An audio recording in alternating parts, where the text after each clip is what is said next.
Olá, meus queridos e minhas queridas, muito boa noite. Hoje é uma quinta-feira, a primeira quinta-feira do mês de dezembro, dia 3. E eu tenho a alegria e a satisfação de convidá-los para que por alguns momentos meditemos sobre 1 Coríntios capítulo 6, do versículo 12 a 20, versículos esses que eu os lerei durante a exposição de hoje. Mas nesse trecho, Paulo volta a sua atenção para o que a teologia chama de frouxidão moral, que poluía a igreja de Corinto, ao que parece causada pela aplicação da verdade da liberdade cristã de maneira errada, óbvio, no reino sexual. A pergunta é: se não há restrições quanto à alimentação, como veremos, que é um dos apetites do corpo, por que deveria haver nas relações de questões sexuais, que é um outro desejo físico do mesmo corpo? A resposta de Paulo, a qual ele começa com o princípio da liberdade e o aplica especialmente à fornicação, novamente apresenta a tripla ocorrência do não sabeis. Isso fica claro nos versos 15, 16 e 19. E eu quero levá-los a olharmos isso um pouco mais de perto. Olha o versículo de número 12. Ele começa dizendo assim: todas as coisas me são lícitas, mas nem todas convêm. Todas as coisas me são lícitas, mas eu não me deixarei dominar por nenhuma delas. Queridos, o texto aqui fala de duas coisas. Primeiro, de prudência. Posso, mas me convém? Não. Posso, mas isso vai me trazer algum benefício? Não. Então não me deixarei dominar. E aí, a outra coisa é o autocontrole. Coisas lícitas e dominar, que tem em 1 Coríntios a mesma raiz, formam um jogo proposital de palavras. Paulo diz assim, é como se Paulo dissesse: todas as coisas estão em meu poder, mas eu não serei colocado sob o poder de nenhuma delas. Queridos, a indulgência aqui, em um hábito que se apossa de alguém, não é liberdade, é escravidão. Olha o verso 13.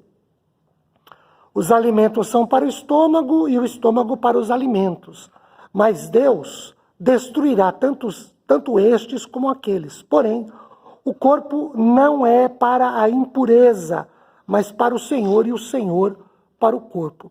Enquanto os alimentos são para o estômago e o estômago para os alimentos, um necessita do outro, este relacionamento não é verdadeiro quanto à relação de corpo com a fornicação. Vamos lembrar que fornicação é relação sexual ilícita entre pessoas solteiras, ou pessoas viúvas, ou pessoas divorciadas. Quando uma das pessoas é casada, é adultério. Então, fornicação é entre duas pessoas onde não há relação de casamento entre elas. Queridos, o corpo foi criado com a intenção de glorificar o Senhor, e o Senhor é necessário ao corpo para que isso aconteça.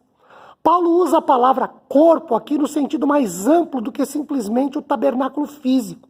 É quase equivalente à personalidade do homem, quase como voz.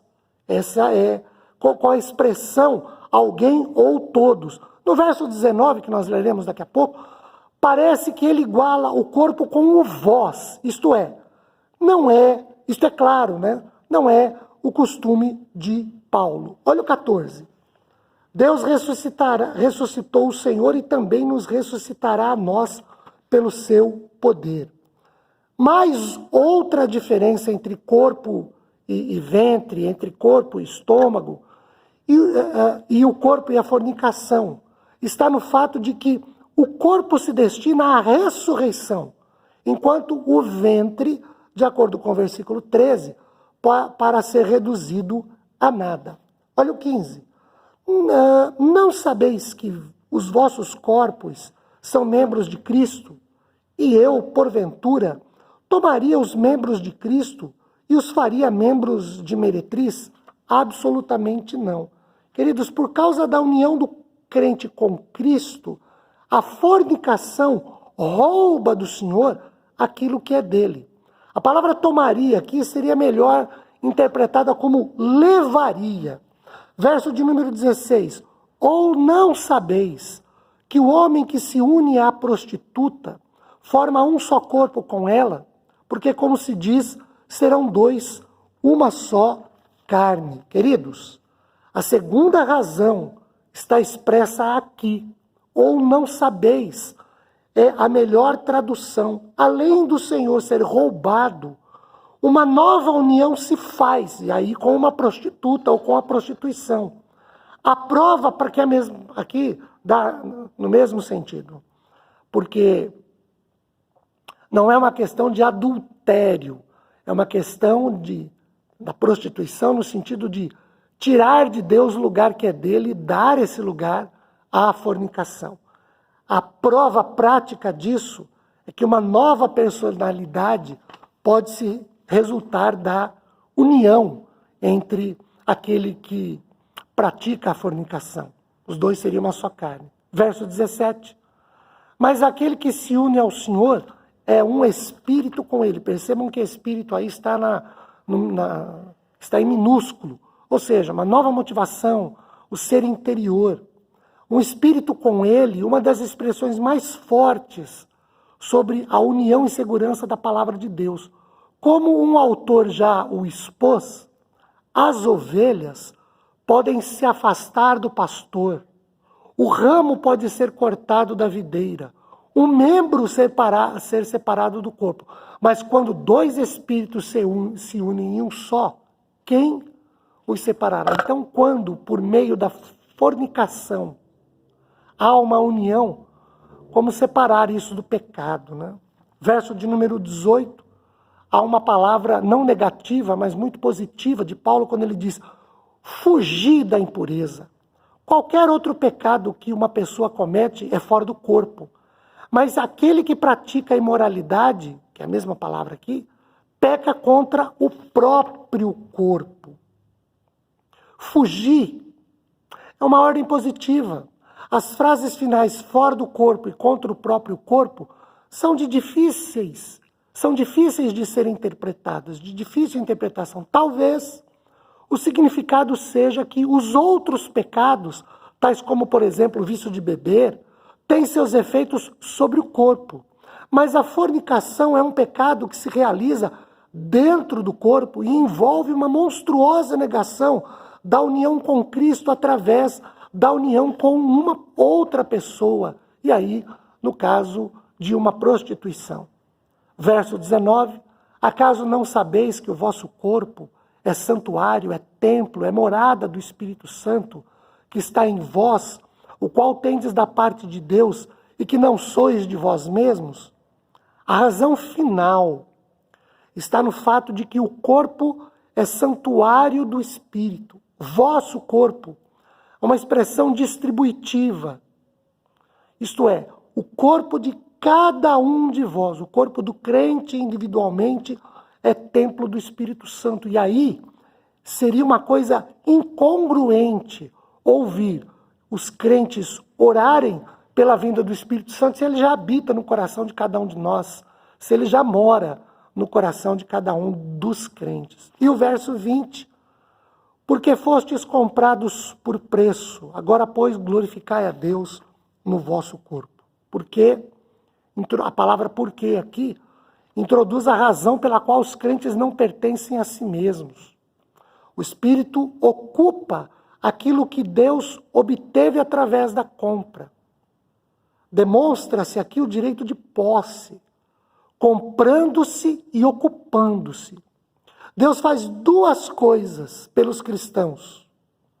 Ele comprou-nos e ele ocupa a nossa vida com a pessoa do seu Espírito Santo. Comprados aqui, queridos, é um tempo auristo no grego. Refere-se ao Gólgota, onde o preço foi pago. Ou seja, uma vez comprados, Nós fomos comprados para sempre. Não podemos ser vendidos, emprestados, negociados. Deus não faz isso conosco. Quando o verso 20 fala que nós devemos glorificar a Cristo com o nosso corpo, é uma conclusão lógica, tanto negativa quanto positiva. Negativa, um crente não deveria eliminar as coisas que corrompem, tais como a fornicação. E positivamente, ele deveria exibir aquele que veio habitar nele, o Espírito Santo. O preço terrível do sangue sem preço exigia nada menos do que isso. E no vosso corpo, no vosso espírito, os quais pertencem a Deus. Esta é a palavra do Senhor aos nossos corações. Posso todas as coisas? Posso. Mas elas me convêm? Elas me convêm? Não, não me convém. Então Paulo diz, bom, se elas não me convêm, eu não posso deixar que elas me dominem. A minha união como servo de Deus com a prostituição é pecado. Com a fornicação também é pecado. Não agradam a Deus. Porque eu sou o templo do Espírito Santo. Ele habita na minha vida.